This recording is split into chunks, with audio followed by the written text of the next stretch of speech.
Olá a todos e a todas, boa noite. Estamos aqui hoje, dia 1º de abril, para mais uma conversa com um escritor de Brasília e que hoje nos orgulha muito de ter publicado. Mas hoje também queria comemorar com vocês uma data especial que foi 1º de abril, apesar de ser o dia da mentira, e eu acho meio louco isso. Depois aí os numerólogos podem me falar aí o que acontece. Mas hoje foi o dia que a gente registrou a editora há 5 anos e estamos agora comemorando 5 anos da editora. Até comprei um bolo gigantesco, vocês vão ver aí, para comemorar com vocês. Era para ter uma velhinha aqui e eu acender com vocês, mas olha, um bolinho. E esse aqui, nossos 5 anos da editora. Conseguimos chegar. Então, gente, aqui antes de começar um bate-papo aí com o JP, agradecer a todos, né, a todos que estão aí conosco, andando, né, nesse processo de trazer novos autores, trazer novas ideias, nesse processo de divulgar os autores da cidade, de estar fazendo parte um pouco da cultura aí do Brasil. Então aí agradecer a todos, né, todos que já trabalharam conosco, que estão trabalhando, agradecer a Sara, a Rafa, né, que estão conosco, o Haroldo, o Elcio, agradecer a Natasha, agradecer a Regina que já esteve com a gente, o Evard, a todos que tiveram conosco, agradecer todas as livrarias Leitura, agradecer a distribuidora Zamboni, né, que teve também com a gente, agradecer a todos aqueles amigos que tiveram, que apoiaram o autor de Brasília, e compraram seu livro, leram e deram feedback, que eu acho que esse é o nosso grande mote e a nossa grande é o grande desafio, né, que é vender livros e vender cultura, vender ideias, vender histórias, vender história de vida e livros que tragam sempre um quê de alegria, ou um quê de esperança, um quê de uma história que vai te envolver, de você passar, né, seu tempo, que venha sempre te acrescentar. Então, gente, agradeço, foi o tempo aí do nosso merchan, um pouquinho aí no espaço do nosso amigo JP. E o JP é um autor aqui de Brasília, da Gema, né? Ele é um cara novo e publicou A Mulher dos Olhos Arregalados, que são vários contos que passam aqui em Brasília, que é uma das coisas que eu sempre bato muito aqui nas nossas conversas, que passa na cidade dele, né? E eu acho que é uma não foi um acaso até hoje esse dia, né, esse dia do aniversário aí da editora, e o JP, que também é um autor que fala muito sobre Brasília, vive isso e está na luta das suas divulgações, né? Está na luta aí na rua, tentando vender o seu trabalho, mostrar que o autor de Brasília tem qualidade, e é um cara novo, que tem uma sacada de mistério, e vamos chamar ele aqui para ele entrar aqui com a gente. Queria poder compartilhar o nosso bolinho, mas não, virtualmente não dá. Seja bem-vindo, e que nosso bolo aí de 5 anos seja para você também, e para Isabel. Signorelli que está aqui, chocolate quente, pacote de textos, Denise Souza, Dia com Livros. JP, seja bem-vindo, meu querido. Hello, como você Essa está? casa, Tudo certo? essa casa também é sua, certo? Eu não estou te vendo direito, a luz está meio escura aí Tá na meio tua casa. escuro? É, Pois é, aqui é meio escuro mesmo. Tô fazendo o meu entendi, máximo ó, aqui sobe para um arrumar uma pouquinho aí, ó, iluminação aí, ó, ficou tranquila. melhor, ficou melhor, ficou melhor. Ficou melhor? Beleza. Ficou melhor, que aí tem uma luz ali, parece ali atrás. Tô vendo a capa do teu livro, Sim. cadê o teu livro aí pra gente comemorar? Ah, ele tá aqui, ó. Ah, garoto, é isso aí. Cara, faz tempo que a gente não se fala, fico muito feliz e hoje é aniversário da editora. Sim, Ó a coincidência. parabéns. É, É, cinco legal. anos. né? 5 anos, cara, Muito 5 legal. anos. É um baby ainda, uma criança. Sim. Brasília é um E baby o, também, né? é Daqui a verdade, pouco Brasília aniversário. Exatamente, daqui a uns 20 dias estamos comemorando o aniversário de Brasília, né? No meio da pandemia de Yes. novo, acho que não vai ter muita festa, mas a gente tem que comemorar, né? Que é essa cidade que transformou tanto. E aí, JP, eu Sim. já entro já com você querendo saber por que que Brasília foi sua inspiração para você poder escrever. Você contar um pouquinho mais da tua história, também falar um Uhum. pouquinho de onde você veio, porque uma coisa que me encantou a Rafaela, que leu o teu livro pela primeira vez, que nem fui eu, foi ela, é Sim. essa tua pegada, né, de mistério, que escreve bem pra caramba. E eu fiquei muito feliz de ter o teu livro com a gente. Eu espero que agora, a gente, assim que passar essa pandemia, a gente possa voltar para as livrarias lá, né? Que a gente começou a fazer esse Uhum. trabalho, mas não acabamos. Então, JP, o espaço é teu. Vamos lá. Conta pra mim, por que que Brasília é o pano de fundo das tuas histórias? Pois é, né? Uma coisa que sempre me chamou a atenção aqui em Brasília, que eu até comentava algumas vezes com os meus amigos, é que parece que tem algum ar de mistério aqui, né? Tem alguma coisa assim, eu olho assim as árvores, né, andando pelas ruas. Eu sempre falava, dá pra criar alguma coisa aqui com Brasília de terror, cara. Algum dia eu vou criar isso, né? Então, acabou que eu fiz isso, né, um dia, mas eu nem lembrava assim, porque era coisa que eu falava assim em roda de conversa, né? E eu sempre gostei muito de andar por Brasília, né? Às vezes, assim, eu caminho por aí só por caminhar mesmo. Então, essa coisa de caminhar pela cidade é algo que eu quis trazer para o livro também. Então, tem uma história, por exemplo, lá no final, né, que é o Elefante e o Muro, que tem um personagem que ele sai dançando pela cidade. E não é nem ali no centro de Brasília, né, ali no centro de Taguatinga. Então, assim, eu tento trazer também as satélites para dentro das histórias, né? Então, tem ali a Praça do Relógio, que é um lugar assim que eu frequento bastante, né? Que às vezes saio para trabalhar, eu preciso passar por ali, eu preciso resolver alguma coisa ali, sempre observando, né? Então, assim, de que forma dá para trazer a cidade, né, para dentro da literatura, né, numa perspectiva diferente, assim, né, que traga um pouco dessa pontinha de mistério que a cidade tem. Então é isso, né? Eu nasci aqui, eu moro em cidade satélite, né? Mas eu sempre estudei no plano piloto.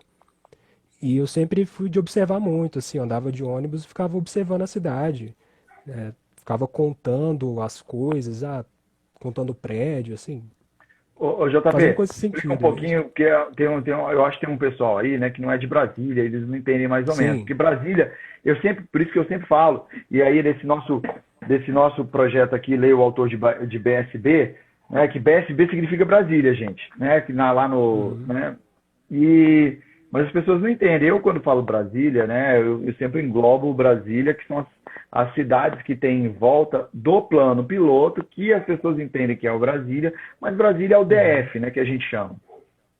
Isso, isso. O que acontece, né, que geralmente as pessoas quando pensam em Brasília, né, pensam no plano piloto. Mas Brasília vai muito além disso, né? Então, assim, acaba que muitas vezes as cidades satélites ficam esquecidas. Aí eu penso, caramba, tem que trazer, né, essa realidade, porque isso existe, né? Tem que levar para o campo da arte também, né? Então, assim, eu tinha um pouco disso em mente quando eu escrevia as histórias. Porque o que eu acho legal, né? A Rafa chegou aí, Rafa, seja Oi, bem-vinda. Rafa. Oi, JP, ela nem manda um oi pra mim, né? Ela entra aí, mas não manda um oi pra mim. Impressionante, cara. Rafa, Intimidade é uma coisa difícil. Mas o que eu acho legal é que suas histórias não são de terror, né, cara? Que é o terror uhum, de o gore, que é né? Eu acho que é uma pegada de suspense, né, cara? É muito mais suspense sim, do que qualquer outra coisa. E eu até queria que você. A gente fez uns áudios até de uns pedaços de você contando o, uhum. O as Elefante e o suas Muro? histórias. Não, o velho bêbado na capital, né? Ah, Eu sim. acho muito legal esse conto. E depois você dá uma palhazinha, conta um pedacinho pra gente, né? Começa a Uhum. ler um pouquinho, que eu acho que ele já começa numa, Oh, sim. numa pegada já que é o que segue o teu livro. Mas, JP, tu tem uma Hum, coisa engraçada que eu acho muito legal, é que sim. você gosta de ler os russos, né, cara? Sim, eu amo. Eu Por, amo Dostoiévski, da cara. onde que veio essa loucura, JP, de gostar de ler os russos, Dostoiévski e Cara, companhia? eu conheci Dostoiévski por um professor canadense, né? O nome dele é Jordan Peterson. Eu comecei a acompanhar o trabalho dele e ele sempre falava, né, dos irmãos Karamazov, de Crime e Castigo, né? E ele destrinchava a história de uma forma que eu ficava, caramba, eu preciso ler esse cara, né? Porque assim, eu fiz faculdade de letras, né? Eu estudei letras em inglês. Mas na faculdade de letras eu não tive a oportunidade de ler Dostoiévski, não entrou no meu currículo. E depois, quando eu li, eu fiquei assim de cara, caramba, como é que isso não tá no meu currículo de um curso de letras, cara? Porque o significado que ele consegue, né, botar dentro das histórias é impressionante, né? Ele tinha o quê? Ele tinha epilepsia, né? Eu acho que ele tinha uma condição assim que às vezes ele tinha umas experiências muito intensas, e eu acho que isso contribuiu muito para ele conseguir escrever o que ele escreveu, né? Então, assim, do que eu já li até agora, eu não encontro nada mais significativo que Dostoiévski, que é realmente o meu preferido, assim. E se deixar, eu falo de Dostoiévski até. Não, eu acho que o pessoal gostar aí, quiser saber, uma coisa engraçada, eu tinha 18 anos, tal, e mais ou menos. E Uhum, existia que você, né, você é fluente em inglês, né, o JP. sim. E essas pessoas, você dá aula de inglês, né, você Uhum. tem um trabalho muito legal. E onde é que o pessoal, já fazendo um parênteses, onde é que o pessoal encontra? Porque depois você fala de novo no final, né? Mas onde é que o Ah, pessoal te sim. encontra rapidamente? Então, né, eu tenho um canal no YouTube, né, que é o Mister Silva, MR Silva, e ano passado, durante a pandemia, eu estava postando vários vídeos, dando aulas de inglês e falando sobre literatura, e ensinando inglês por meio da literatura também, né. Atualmente, assim, eu dei uma parada porque eu estou bastante ocupado com outras coisas, né, mas tá lá o canal, né, tem a página no Instagram também, então, você me seguindo aqui, você consegue ver meu trabalho. E vez ou outra, assim, né, nos meus stories, eu posto meio que um diário de leitura do que eu tô lendo. Então, se, por exemplo, eu tô lendo Os Irmãos Karamazov em inglês. Então, eu posto algum trecho, faço algumas traduções, destaco algumas coisas, assim, de inglês. Então, se você tá aprendendo inglês, né, eu acho que o meu perfil pode ser muito útil para te ajudar, assim, de alguma forma, né? Então, é por aí. Não, eu acho que ainda pode ser não só isso, mas também tem uma pegada muito interessante, que a gente vai falar mais na frente, que é Uhum, essa tua experiência do teu primeiro livro, né? Que eu acho que é uma sacada que eu acho que você ainda nem acabou de passar por ela, que está no comecinho ainda, a gente nem chegou nas livrarias sim. ainda direito, a gente está distribuído e tal, mas essas, essa sensação da primeira publicação, né? Uhum, E você ser um cara bem novo. Então eu acho que a gente vai falar sobre isso daqui a pouco, mas a gente estava falando sobre uhum, o Crime e Castigo e o Dostoiévski, e sim. eu estava lendo uma revista chamada, eu também sou fluente em inglês, mas eu estava lendo a Fortune. E no final da toda aquela da revista Fortune existia, nem sei se existe mais, nunca mais vi, mas um cara que tinha uma coluna chamada Bing, que ele Hum, dava dicas sobre. Ele tinha uns artigos bem fortes, sabe? Era mais ou menos como aquele último artigo da Veja, né, os últimos da Isto É, uhum, assim, que o pessoal deixa sempre a última página como os artigos com maior força de opinião. E ele falou assim: você é empresário, você vai. Como é que chama? Você vai gostar muito. Você precisa ler Dostoiévski, porque você vai uhum, entender a alma humana de uma forma que poucos conseguem fazer. Se você precisar uhum. demitir uma pessoa, você precisa isso. Se você precisa contratar uma pessoa, você precisa ler. E eu achei, caramba, por quê? E aí eu fui ler o Dostoiévski e eu fiquei. E aí eu entendi. Ana Maiara, seja bem-vinda, diva literária também, todo mundo. Então, e aí essa tua paixão começou e aí você saiu rodando por todos Os os russos? russos. É. Não, na Ou verdade não. você Na gostou só do verdade, Dostoiévski? eu li Tolstói. Eu acho que o primeiro livro de literatura russa que eu li foi de Tolstói, foi Ana Karenina. Aí depois que eu fui para Dostoiévski, né? Aí Dostoiévski eu fiquei, né? Foi ali Notas do Subterrâneo e vários outros contos, né? Inclusive a minha história favorita dele é O Sonho de um Homem Ridículo. Essa história é aquele tipo de Legal. história que você lê e se arrepia inteiro, cara.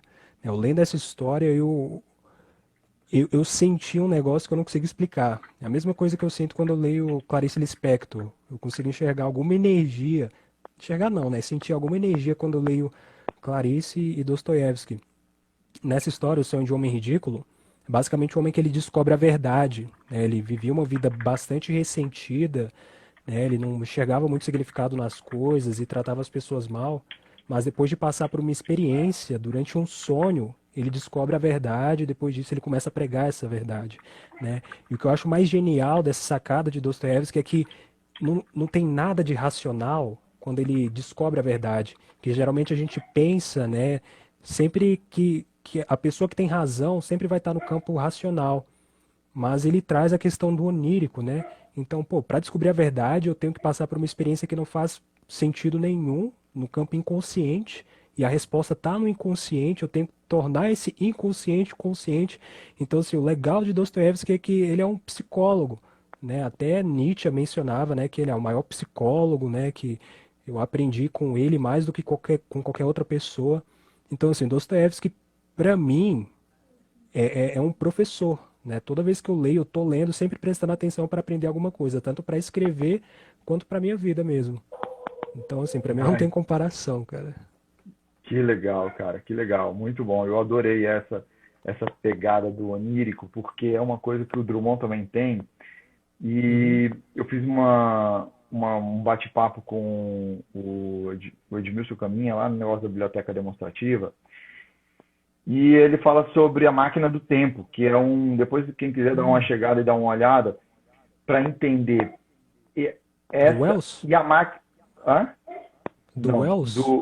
não do Wells. É a máquina do tempo, é uma outra, é o do Drummond, Ah, que foi tá. considerado, que é uma poesia dele que fala sobre a máquina do tempo, que é uma máquina que podia explicar tudo, toda a existência na Terra. E o Drummond faz uma poesia sobre isso, é muito interessante que ele tem essa pegada, sabe?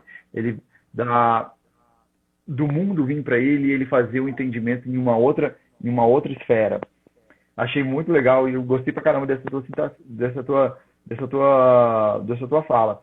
E aí eu pergunta, Uhum. então quer dizer que tem um pouco de Dostoiévski dentro da forma que você escreve? Assim, na Mulher de Olhos Arregalados, não tanto, né? Porque eu ainda estava conhecendo quando eu comecei a escrever A Mulher de Olhos Arregalados. Mas eu percebi depois, quando eu comecei a escrever outras histórias, eu percebi uma influência muito grande, assim, inconsciente mesmo. Porque eu começava, sem querer, a ir para os mesmos temas de Dostoiévski, né? Então, eu comecei a escrever de uma forma mais psicológica, né? Então, assim, eu só estou aprendendo com ele. O que eu puder arrancar dele, eu vou arrancar. É isso mesmo, eu acho muito legal. E eu queria começar, eu vou começar a ler um pouco da tua história aqui, do O Velho e o Bêbado na Capital. Enquanto isso, tu mostra aí Beleza. a tua capa, que eu acho muito legal. Havia na cidade um bêbado velho, baixinho, cabeçudo, esquelético e narigudo, que perambulava por aí, a mendigar e a prosear com qualquer um que se sentasse ao seu lado nos pontos de ônibus. Certo dia, ao acordar, por volta das 6, estirado no banco da parada, ele notou que ninguém estava lá. Olhando a pista, à sua frente, percebeu que os carros e ônibus também não estavam lá. Ele se levantou lentamente, espreguiçou-se, na esperança de que, com a espreguiçada, expulsasse do seu corpo aquele devaneio que só podia ser obra de um sonho. Era como se todos tivessem combinado, na noite anterior, não sair de casa. E o bêbado, por não ter casa de onde sair, permanecera ali mesmo. Olha que legal, eu acho muito legal. Opa, o que, que aconteceu, né? Sumiu tudo, Uhum. e o que, que vai acontecer com ele? Eu Sim. acho que você tem uma fluência muito gostosa nessa seguida. E aí, ô, JP, você não está acompanhando aí não no texto, né? Vou acompanhar aqui. Vou acompanhar aqui. Porque o JP, gente, não sei se você sabe, mas ele lê bem pra caramba também. E Tá, já aí, parou aqui, lê ótimo. até, só mais até aquele pedacinho do sóbrio ali. É, e para onde ele não Ok. tem, de onde tem carro, permanecer ali. Energizado, Uhum. Ok, energizado, ele meteu-se de pé e ficou parado como um bonequinho de chumbo, girando apenas o pescoço de um lado para o outro, translacionando sua cabeça meio calva, que um dia já fora muito cabeluda, pregada ao seu corpo de velho, que um dia já fora jovem, e bêbado, que um dia já fora sóbrio. Cara, esse do velho bêbado é talvez a minha história favorita. Sabe por quê, Tagore? Por quê? Porque eu criei essa história junto com os meus amigos, né? Isso foi pouco antes da pandemia, né? Eu tinha ido pouco antes do carnaval. Eu fui para casa de um amigo meu e tava todo mundo lá e a gente começou a conversar, né? Eu falei, cara, eu tô com uma ideia aqui de uma história, só que eu quero construir com vocês. Né? Eu falei, pô, a premissa é que tem um velho bêbado que ele acorda no meio da parada e não tem ninguém na rua, né? Ele acorda de repente e não tem nada. Aí eu ia falando e guiando eles como se fosse, né, uma aventura de RPG mesmo. Então um falava uma coisa, outro falava outra, né? Tanto que eu fiz uma dedicatória a um amigo meu que ele viajou bastante assim e me ajudou a montar o esqueleto dessa história. Então assim, né, foi uma experiência muito boa, porque depois que eu conversei com eles, eu cheguei em casa e comecei a escrever, caraca, é isso, né? Construir uma história junto com alguém é uma experiência sensacional, assim, foi a história mais gostosa de escrever. E eu Que tento legal. puxar um pouco de comédia para isso, né? Porque a história do velho bêbado, apesar de ser muito angustiante, porque é um velho que ele tá abandonado, parecia até que tava nessa realidade da pandemia mesmo. Foi assim, ele acorda e não tem ninguém na rua. Hoje, se você anda por Brasília, você anda pelo Brasil, né? Por qualquer lugar, você não encontra quase ninguém na rua, né? Parece que as pessoas, né, se retraíram, né? Alguma força levou as pessoas para dentro de casa. Aí tem essa maluquice desse bêbado que né, ele é meio esquizofrênico. E, cara, enfim, o velho bêbado Eu acho muito legal, eu acho muito legal, cara. Eu também gostei pra caramba dessa história. E quem falou pra mim, tá bom, putz, dá uma lida nessa aqui, foi a Rafa, né? A Rafa Uhum. foi e falou, não, tá, agora lê essa história aqui que o JP promete. Mas tem uma que você já falou, que é o elefante e o muro. Qual que é a Sim. história dessa história? Ah, essa história, ela não era pra entrar, ela não devia ter entrado, na verdade. Porque o que aconteceu? A Rafa, né, quando a gente estava no processo de edição, ela falou que ela sugeriu substituir uma história que não estava encaixando muito bem. Ela falou: ah, você tem outra história aí? Eu não, mas eu posso escrever. Aí eu sentei um dia e escrevi, eu acho que em 5, 6 horas, algo assim, né? O Elefante e o Muro. Que veio de um sonho que eu tive. Um dia eu sonhei com um elefante, né? Eu subi em cima de um muro e tinha um elefante. Eu não sei se ele estava me perseguindo, eu não conseguia entender direito. Eu, cara, o que que significa esse negócio de elefante? O que tem a ver, né? Elefante, muro. Beleza, vou escrever o elefante e o muro. E deixei o inconsciente me guiar, cara. Tem história que eu monto, né? Faço, planejo certinho, e tem história que é inconsciente total. O Elefante e o Muro foi basicamente isso, né? E eu percebi que o que estava guiando bastante o meu consciente era algo meio musical, assim. Então começa com esse personagem que ele sai dançando pelas ruas de Taguatinga até chegar à Praça do Relógio. Ele dança, né, de forma circular ali na Praça do Relógio, dança com os ponteiros. E ele vai dançando e girando, e girando, e girando até, né, ele parar, né, nessa realidade, né, que é supostamente o fim. Então, assim, eu gosto de Cara, trazer uma coisa fantástica para dentro da realidade, assim, de repente a coisa fica fantástica, assim. e o que eu acho legal, gente, para que você leia, o JP ele faz, como ele é um contista, é muito interessante que os elementos às vezes se misturam de histórias, aparecem numa história e depois aparecem na Uhum. outra, não é isso, JP? Sim, é o Você tem, universo. você faz o negócio, tem que dar uma percebidinha, que nem aquela conversa que a gente estava falando com o Nestábulo, que é um ilustrador, né?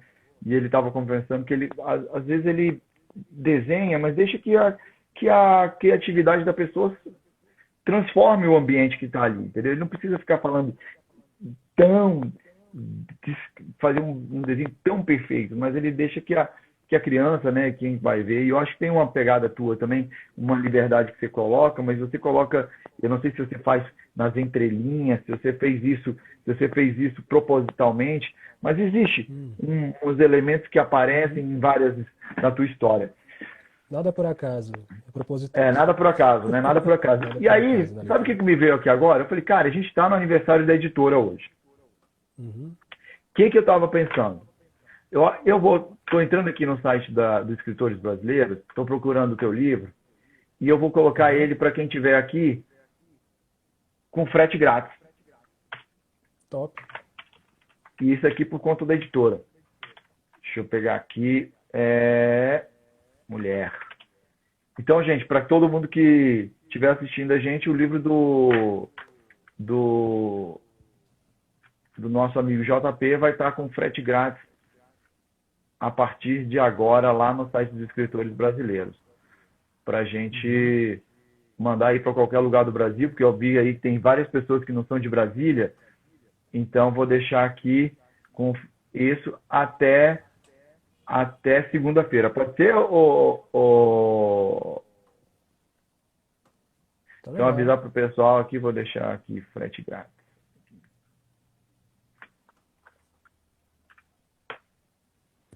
Pronto. Já faz um ano, que loucura, cara. Já faz um ano. Faz um ano, é.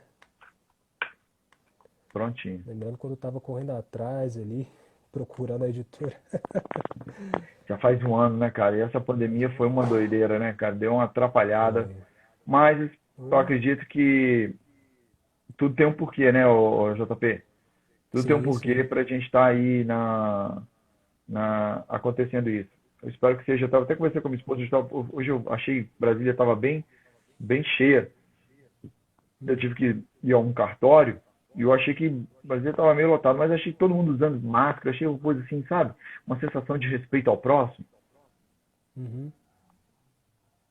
Pois é. E, e eu achei que as pessoas acho que pararam para pensar um pouco nisso, né? E a gente eu acho que é um momento para ler, sabe? É um momento para a gente parar, dar uma Sim. refletida, porque querendo ou não, né, o JP, a gente acaba no processo de leitura fazendo essas viagens e também dando uma apaziguada na nossa cabeça, que a gente fica meio agoniado, tá dentro de casa, preso, né? E por exemplo, o teu livro eu acho muito legal porque traz uma coisa muito gostosa. Eu gosto desse fantástico que você traz. Uhum. Pois é, eu acho que o que eu mais gosto assim é a questão da comédia mesmo, porque apesar de ter esse suspense, né, é muito cômico, por exemplo, na Mulher de Olhos Arregalados, né, aquele personagem ali é um negócio que assim, né, o cara se mija nas calças, né, então, né, ele é meio cômico, assim, a narração dele ele vai assumindo o quanto ele é, né, assim, desajustado. Então, E é uma coisa, esse a gente não vai. Eu vi aqui, tem gente, tá agora não dá spoiler, né? Mas eu acho que a gente pode contar uma história aqui, né, o sim, JP? sim, Que eu acho que não tem problema nenhum contar uma história, por exemplo. ah, Aqui a gente tem. Eu vou escolher uma aqui ok. aleatória para você me contar a história. Uhum. Você quer que eu leia ou que eu comente? Eu quero que você Ou a gente conte. lê e comente? Ok. Eu quero que você conte. Eu vou começar aqui uma. Esse eu achei meio louco. O Canto da Mulher Gentil. Tem várias mulheres aqui assistindo a gente. E o que você acha dessa para a gente começar a ler? E você Pode contar o ser. resto da história. Há Ok. quase 27, há quase 27 anos, eu conheci a Mulher Gentil. Ela era uma mulher cega, de cabelos longos e negros, corpo esbelto e pele clara. Duas finas cicatrizes cerravam seus olhos, tal como as linhas do horizonte cerram o dia, impedindo de misturar-se à noite. Eu não sabia nada sobre a Mulher Gentil até encontrá-la pessoalmente. Isso aconteceu em 1992. Eu tinha apenas 13 anos. Minha irmã mais nova e eu fomos levados ao parque da cidade. Era um passeio de escola. Fiquei um pouco frustrado, pois queria ir ao zoológico, mesmo já tendo visitado aquele lugar tantas vezes. E a essas tantas vezes foram todos passeios de escola, mas ninguém aguentava aquela repetição, aquele andar em círculos debaixo do calor, exceto eu. de onde que veio essa história? Conta um pouquinho dessa história e conta essa história pra gente, porque eu acho muito legal essa. Só porque a Sara falou assim que a gente não deve dar spoiler, eu acho que sim, a gente deve contar as histórias, porque eu acho que traz uma pegada Sim. assim para as pessoas terem um Da pouquinho vida. saberem, não, e saberem um pouco mais da onde é que elas estão se metendo ao comprar teu livro, entendeu? Aham. Concordo, concordo. O canto da Olha, mulher gentil, eu acho muito louco isso. Da mulher gentil, o que maluquice canto é? da mulher gentil. Olha, para ser sincero, eu não tô conseguindo lembrar a raiz, né, de quando eu criei essa história, mas eu tava com essa ideia do contraste entre a gentileza e o bizarro, a gentileza e o assustador. Então eu pensei, cara, mulher gentil me dá um pouco de medo. A gentileza me dá um pouco de medo, porque tem alguma coisa na entrelinha da gentileza às vezes, né? E assim, você pegar um Nossa, outro conto entrelinha da desse gentileza? livro. Oi? Entrelinhas da Uma gentileza, sim. entrelinha da gentileza, que louco, porque pra mim a mulher gentil traz uma coisa meio assim, Hum. encantadora, sabe? A mulher gentil, eu falei, Pois é, a gentileza, né, tá na canção dela, né? A canção, ela não faz nada, ela tá tranquila ali, né? Mas essa calmaria assusta.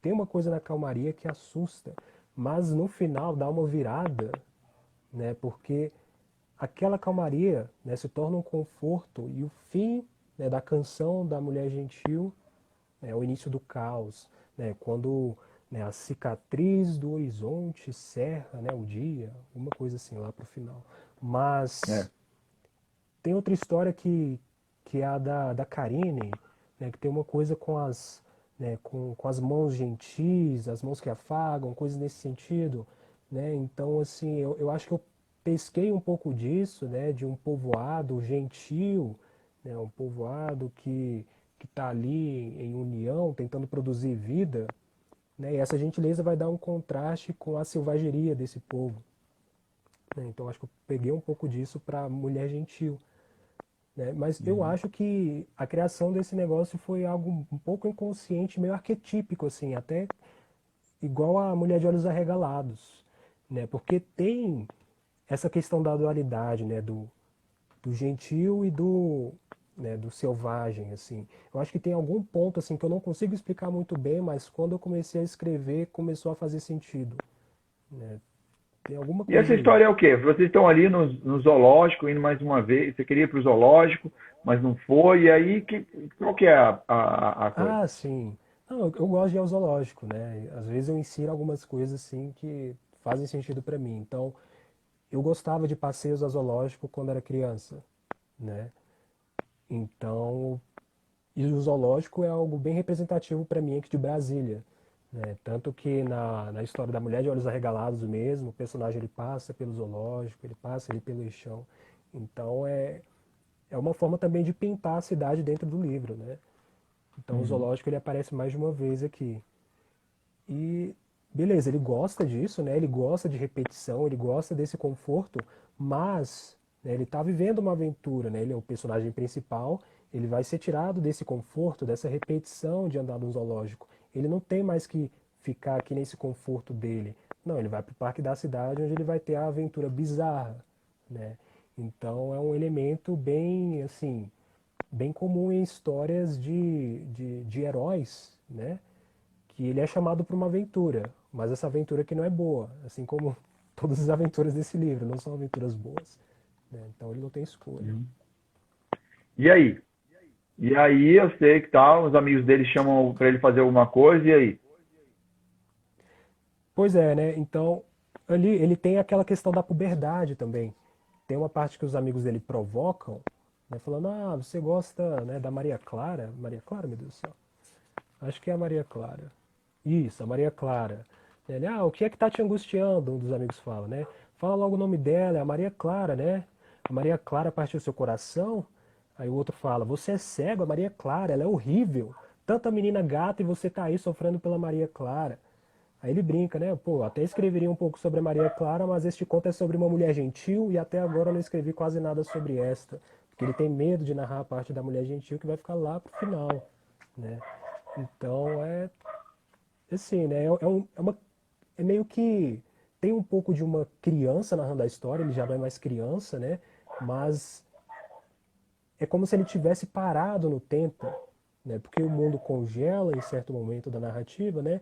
É como se ele ainda fosse uma criança no futuro narrando essa história, né? Num lugar que a gente não conhece. Então é isso aí. É. Eu queria que você, eu vi que você não quis contar toda a história. Não tem problema, Uhum. a gente não conta. Mas eu queria trazer um pouco dessa coisa para gente falar um pouco, para entenderem um pouco como é que são as suas histórias em termos de do suspense, né? Do Sim. suspense que vem carregando, que você vem carregando em toda a história. E aí, o JP, vamos passar um pouquinho para a tua experiência agora de escritor, né? Tem um Uhum. monte de gente aí, né, diva literária, apareceu, eu descobri agora, cara, um amigo meu que era o William Bradman. Eu falei, gente, William Bradman, que nome? O Homem Pão de Livro, que é o nosso amigo que está aí chamado Elcio, que também é revisor e escritor, escreveu um livro também, como eu, como eu faria esse mundo melhor. Alguma coisa aí, o Bradman, depois fala aí se é assim mesmo o teu livro. Mas, então tem um monte de gente. Como é que foi essa tua experiência, hein, cara, do processo literário todo? Conta um pouco pra gente. Uhum. De como eu me tornei escritor, como Não, do surgiu isso? processo literário em si, do processo literário. Por exemplo, como é que foi? é, Como é que você decidiu que você ia publicar? Por que você decidiu Ah, publicar? tá. Depois, quando você estava publicando e depois que você publicou? Conta um pouco. Ah, ok. Então, eu eu estava começando a pensar em publicar, estava no meu último ano da faculdade, eu trabalhava numa escola também, e eu estava de saco cheíssimo, assim, eu não estava feliz onde eu estava, não aguentava mais a faculdade, não aguentava mais o trabalho. E eu, cara, eu tenho que fazer um negócio significativo, um negócio que eu tenho vontade de fazer, e é publicar as minhas primeiras histórias, né? De início, na verdade, eu queria publicar outra história, mas eu pensei, no momento, eu acho que não vai dar muito certo, é melhor começar com algo pequeno, né? Porque eu não vou ter condições nesse momento. Mas foi assim, eu via como algo que seria um pouco libertador. Eu preciso fazer isso, né? Então, em 2019, eu me demiti, saí do trabalho onde eu estava, me formei da faculdade e decidi, cara, vou terminar de escrever, né? Falta terminar algumas coisas e vou atrás de uma editora aqui. Eu tinha visto lá, leio um autor de Brasília nas leituras, vi lá, tá agora editora, vou atrás dessa editora. Fixei na minha cabeça e vou fazer isso. E foi, né? Janeiro, fevereiro, eu terminei de escrever ali por fevereiro, né? Umas histórias que estavam inacabadas e fui atrás da editora, né? Foi engraçado, porque eu cheguei lá, foi uma aventura, né? Eu cheguei num lugar, lá no setor gráfico, né? Aí eu procurando, onde é que fica Tagore? Onde é que fica Tagore? Aí eu encontrei o setor lá onde tinha um rapaz que trabalhava com você, né? Aí eu perguntei, pô, você conhece o Tagore? Não sei o quê. Ele, pô, conheço, preciso falar com ele. Aí ele me passou o telefone, eu liguei pra você, né? Aí esse primeiro contato que eu tive foi contigo, né? Uhum. Aí eu liguei, a gente conversou, né? Aí você falou, ah, manda por e-mail e tal. Beleza. Aí começou, de repente, assim, quando eu vi, já estava no processo de edição com a Rafa, então, depois desse momento, eu me comunicava com a Rafa bastante que a gente estava editando, ela sugeria, né, o que poderia mudar, algumas coisas ali, a gente ia conversando, né? Aí depois passou pela experiência da capa, que eu achei maravilhoso, quando ela me mostrou a capa do Grito, né? Quando ela me mostrou isso aqui, é isso, Mostra cara, com direito aí, mostra certeza é direito, que não isso. tá dando para ver direito. É que, Gosta, fica segurando ela um que o pouco mais, Grito velho. do Manche Isso. tá aqui também, né? Mas enfim. É. Eu achei bem representativo da história do livro, né? Porque é exatamente isso. São personagens que estão vivendo uma realidade de angústia. Na primeira história, é um personagem que perdeu a cabeça, ele está atrás da cabeça dele, então isso é uma situação muito angustiante, né? Na outra história ali do carnaval, o garoto que vai pro carnaval para se divertir, para tentar ser outra pessoa, mas ele acaba sendo ninguém porque ele é esfaqueado no meio do bloco.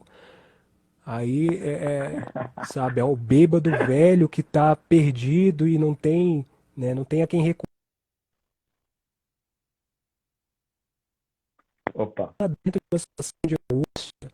Ó, Ele falou Noélia, seja perfeitamente. bem-vindo. Eu dei uma cortada. Fala de novo aí, você falou. Volta só um pouquinho, eu acho uns 10 segundinhos do que você falou aí, porque deu uma cortada. Eu ia falar Ok. aqui, ó, bem-vindo Caverna dos Escritores, achei ótimo. A Noélia Ribeiro, a poetisa aqui de Brasília, também está aí com a gente. Seja bem-vinda. Uhum. Sim, então todo personagem está dentro de uma realidade angustiante. Tem o vizinho lá do Portão Vermelho que ele vai, ele tá no meio da fofoca ali do grupo da vizinhança porque tem um outro vizinho barulhento, mas no fim esse vizinho acaba numa angústia profunda porque ele por vontade própria saiu daquele meio quando já não tinha mais sentido estar ali. Só que agora ele não tinha mais nem o barulho do vizinho, nada, não tinha nada, né? Não tinha com quem socializar. Ele acaba ali na angústia, né? E essa angústia dele vai se tornar, né, objeto de fofoca, né, entre o grupo da vizinhança. Então, assim, o terror que eu trago é o terror humano, né? É o terror que está na gente, né? A gente é mal. Nós somos pessoas más, nós somos capazes de fazer coisas horríveis, né? A gente fala mal do vizinho, né? A gente não respeita o próximo. Então, o terror não está no sobrenatural, o terror está na gente. Então, eu acho que o que eu trago para essa história, né, é o bizarro que está no humano, né, o que tá torto dentro da gente. E eu acho que isso fica bem claro já na primeira história, né? Nós somos maus, alguma coisa nesse sentido, né? Você é um cavalo, você é mau, você esbarra nos outros cavalos, alguma coisa assim. Legal, legal. Eu gosto do bizarro. E aí que está o Dostoiévski dentro de você, né? Sim. Porque o Dostoiévski tem isso, né? Ele vai na profundeza da alma humana para tudo, né? Crime e Castigo, quando eu comecei a ler, eu falei, ah, beleza, tinha lido aquele negócio e aquela revista que eu te falei, falei, ah, Sim. vou pegar. Aí perguntei pro meu pai, pai, você tem o livro? Tem. Peguei o livro e fui ler. Cara, quando eu fui, logo no começo do Crime e Castigo, que o cara acaba matando a Uhum. senhoria dele, eu falei, cara, que cara do mal, cara. Mas aí você Pois é. vai ver que a senhoria perturbava tanto o sujeito, enchia tanto o saco dele, tanto, tanto, tanto, perturbava, perturbava, perturbava, que acaba que aquele, ele matou e você fica com a sensação que ele fez justiça. Tipo, ah, beleza, a mulher era um chata do caramba, perturbava tanto, né? Pois Perturbava é. tantos outros. Agora tem uma coisa muito complicada nessa questão dele, né? Porque assim, o Dostoiévski ele fazia bastante crítica à nova geração que estava surgindo com as novas ideias, né? Então logo no início lá do Crime e Castigo, né, tem uma parte que ele fala assim, sobre ousar algo novo, dar um novo passo, né? Enunciar uma nova palavra, algo nesse sentido. E eu vejo isso como, né, ele se vendo como uma pessoa no direito de fazer algo que outras pessoas não têm. Por exemplo, ele tem o direito de tirar uma vida, porque ele é mais inteligente, ele sabe, né, quem está certo, quem está errado, ele se vê acima da razão, né? O que é basicamente o que acontece com o ditador, por exemplo, que era um Stalin ou um Adolf Hitler, senão, né, uma espécie de Raskolnikov. Ele se vê acima da lei, né? Então ele pode decidir quem vive e quem morre. Então, assim, esse é o novo passo dele. Aí ele começa a martelar essas ideias na cabeça e ele leva a cabo aquilo e ele percebe que, caramba, algum momento na narrativa ele vai perceber que ele não matou a velha, mas ele matou a si mesmo, né? E o que eu acho mais legal dessa história, eu tô me arrepiando agora, cara. O que eu acho mais legal dessa história, assim, é a coisa essa questão de, pô, será que ele tem salvação? Né? Aí entra aquela questão bíblica, né? A ressurreição de Lázaro. Será que é possível ressuscitar esse Raskolnikov? Será que é possível trazer ele de volta desse caminho? É como se ele tivesse se matado, ele se matou, né? Será que dá para ressuscitar ele? Aí é o papel da outra personagem lá que eu não tô lembrando o nome, né? Mas que vai sempre acompanhar ele ali até o final. Fala para ele se ajoelhar no meio da rua e falar, assumir que ele é o assassino, né? Então, assim, essa história é sensacional, cara. Não tem palavra para descrever assim, a É, genialidade disso. a diva literária está fazendo uma pergunta aqui. O que vocês acham que é mais chocante em Crime e Castigo? O que eu acho mais chocante não é nem crime e castigo, é na gente, porque quando você percebe que você é uma pessoa capaz de se tornar tão ressentida quanto o Raskolnikov, ou tão egoísta que se vê acima dos outros, assim, porque a gente é capaz disso. A gente tende, por Ah, exemplo, a olhar a história, né, de uma forma como assim, como se a gente soubesse de tudo, e se a gente tivesse no passado, a gente faria as coisas certas. Mas você já parou para pensar que talvez você seria uma pessoa que estaria fazendo mal no passado? Você já parou para pensar que talvez você poderia estar no lado, por exemplo, de, sei lá, vamos supor que você nasceu na Alemanha, né, na época da Alemanha nazista. Será que você consegue se imaginar como um nazista cometendo crime? Né, eu acho que o Dostoiévski convida a gente a se ver como, né, como o que a gente tem. Se você for levado, se você estiver numa situação em que você pode manifestar isso, né, isso vai passar pela sua cabeça e você vai perceber, caramba, eu tenho algo em comum com um cara que eu desprezo, né? Porque, por exemplo, né, eu estou citando bastante aqui ditadores, né? Todo mundo despreza ditadores, todo mundo aponta ele como mal. Mas não te assusta saber que esse cara também é humano e você é humano? Ou seja, né, você também tem essa capacidade para o mal.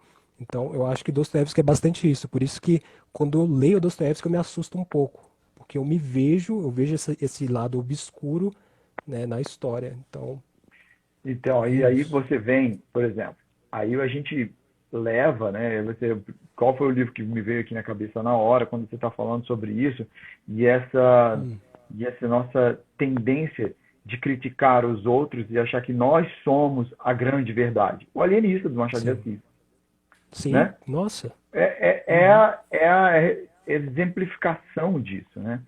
E é de uma forma Sim. cômica também, que eu acho.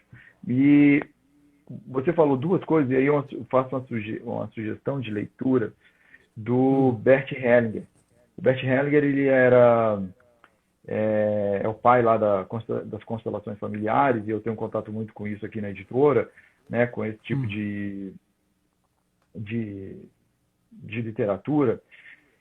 Ele queria ser padre. uhum. Ele queria ser padre desde criança, desde os 5 anos. Só que é o seguinte, ele nasceu e veio a Segunda Guerra Mundial. E ele teve que ir para onde? Ele foi convocado para o exército alemão. Caraca. E ele participou na guerra. E foi preso na guerra. Só que é o seguinte, nesse processo dele ser preso, ele ficou numa prisão que acho que era uma prisão russa, agora me foge. E o que Uhum. o salvou? Que todo mundo, todos os presos, quando viam o carcereiro, falavam que era um absurdo, e esse cara aí falou assim, gente, não, ele está aqui como nós. Nós estamos nessa guerra por uma guerra que a gente nem sabe mais ou menos por que deveria estar participando. E ele falava para o carcereiro, olha, não briguem com ele agora, não briguem. E nesse meio do caminho o carcereiro se afeiçoa a ele e ele sai, e ele vai embora. E é tão interessante isso, você me fez pensar várias vezes em duas coisas, como nós. O cara queria ser padre, vai para a guerra. Ele não disse que matou muita gente, nada disso, etc. E depois ele volta e vai, sai, é perdoado mais ou menos pelo carcereiro que ele faz bem e vira um mega psicólogo. Olha como é que a alma humana ela é, cara, Sim, cara. né? Nós somos, como diz a Daniela Migliari no livro dela, Abraça a Sombra, nós somos luz e sombra ao mesmo tempo, Uhum. né? E olha que é interessante como a gente, uma brincadeira, né, o que a gente está fazendo aqui, né, o JP, de Sim. discutir as tuas influências literárias. O que mais te influenciou literariamente, o JP? O povo quer Ah, saber, me diga sim. aí. Franz Kafka, top um Franz Kafka. Ah, verdade, verdade. Você tem uma história Uhum. muito legal com Kafka. Como é que foi Sim, mesmo, cara? sim. Eu comecei a ler Kafka, eu li a Metamorfose em 2017, meu Deus, acho que foi 2017, uma matéria da faculdade, né? E depois que eu li a Metamorfose, nossa senhora, eu preciso escrever uma história maluca assim, cara. Preciso escrever algo no universo fantástico, né? Então eu li assim, a Metamorfose umas duas, três vezes e fiquei assim obcecado pela forma que o Kafka escrevia, né? E durante essa época eu tive um sonho, né, que foi crucial para o surgimento da Mulher de Olhos Arregalados, que eu sonhei justamente com essa mulher dos olhos arregalados. Então, assim, foi um sonho bizarro, né, que eu acordei com arrepio na espinha, cara. Eu vi essa mulher no sonho, ela virava a cabeça, assim como eu descrevo no livro, ela virava trek, né, e os olhos arregalados, assim, a boca meio enrugada, caía sobre mim, e aquilo me causou um pavor que eu nunca tinha sentido antes, em nenhum outro sonho, com nenhuma outra experiência, né? Eu, caraca, tem alguma coisa aí, porque eu fiquei 1, 2 anos com essa imagem na cabeça. Pô, vou escrever A Mulher de Olhos Arregalados. E daí surgiu, né? Aí, Kafka, eu segui lendo, né, o processo, aquela coisa interminável, aquela angústia que você vai lendo o livro e vai te dando agonia que, meu Deus do céu, esse negócio não acaba, o parágrafo que esse cara escreve também não acaba nunca, para onde essa história vai dar, não vai chegar em lugar nenhum, né, porque é impossível ele chegar ao fim do processo, né, é impossível. Ele chega ali nos portões, né, um cara tá falando para ele, eu acho que é um guarda, né, tá explicando, não, você vai chegar ali no portão, aí vai ter um guarda, mas aí você vai atravessar o portão que vai ter outro guarda, alguma coisa assim. Então não tem fim, né? E às vezes eu tenho a sensação de que até a realidade onde a gente vive mesmo é um processo que parece que, sabe, a gente não sabe exatamente para onde a gente está indo, né? Onde é que a gente vai chegar. E às vezes você se sente meio preso, ainda mais nesse momento, você se sente um pouco preso, né, no mesmo lugar, sabe? Então, eu acho que essa angústia de Kafka me, eu me identifiquei muito assim para escrever. Então, Legal. tem muito dele aqui. Eu me lembro, numa outra conversa que a gente tinha feito, tinha um Harry Potter aí também no seu mural aí, né? Tinha Ah, também, né? sim. Quando eu era jovem, né? Quando eu tinha uns 11, 12 anos, eu gostava bastante, né? Eu gostava bastante. Eu lembro que eu assisti um filme no cinema, né? As Relíquias da Morte, e depois fiquei fã, né? Minha mãe tinha até falado, não vai ficar fã desse negócio, ficar comprando um monte de coisa. Aí ela falou, mas, né? Fiquei Não deu fã, certo. saí comprando um monte de coisa, era figurinha, era álbum, era isso, era aquilo. Aí fazia caderno, escrevia um monte de coisa, aí decorava feitiço, aí jogava RPG de Harry Potter, aí foi uma loucura, né? Mas me ajudou muito porque o que aconteceu, né? Eu tinha um outro amigo na escola, no ensino fundamental, que ele também gostava, né? E a gente jogava esse RPG, né? Que a gente escrevia, né? Era tipo um fórum, a gente escrevia uma história interagindo com outra pessoa. Então eu escrevia um texto, a outra pessoa escrevia um texto, a gente ia interagindo. Aí eu já começava a trabalhar a minha escrita, né? Sem pensar em ser escritor nem nada, né? Mas já estava escrevendo. E depois, né, esse meu amigo ele falou: "Pô, Zé, eu tô escrevendo um livro aqui." Aí ele me mandou o livro. Eu comecei a ler, caraca, esse cara tá escrevendo um livro, vou escrever um livro também. Aí comecei a escrever um livro. Aí Que era uma legal. maluquice com vampiro, lobisomem, não sei o quê, um negócio horrível. Aí, mas teve um elemento nesse livro que, que anos depois eu busquei de volta, que eu usei para o primeiro livro que eu escrevi, que se não fosse essa presepada que eu fiz, né, nos meus 12 anos, não teria nascido essa história que é muito importante para mim hoje, assim, que eu sonho em publicar ainda, né, que ainda vou publicar, mas foi o start, né, começou ali. Aí essa coisa do suspense, né, da angústia, do fantástico, aí veio na faculdade mesmo, tanto da época que eu estava vivendo, que era um período assim que eu estava um pouco para baixo, quanto das influências que eu fui pegando, né? Claro. Ô, JP, você falou aí dos teus amigos e tal. Você teve amigos que te influenciaram na tua leitura? Influenciaram na minha leitura? É, por exemplo, a minha filha teve quatro amigas que conversavam muito sobre literatura e ela acabou virando uma grande leitora. Ah, sim. E você também teve esse ambiente de literatura em volta de você? Então, eu tive assim, quando era criança, assim, primeira, quarta série, né? Minha mãe, ela trabalhava na mesma escola onde eu estudava, né? Ela era servidora ali na escola, né? Trabalhava na limpeza.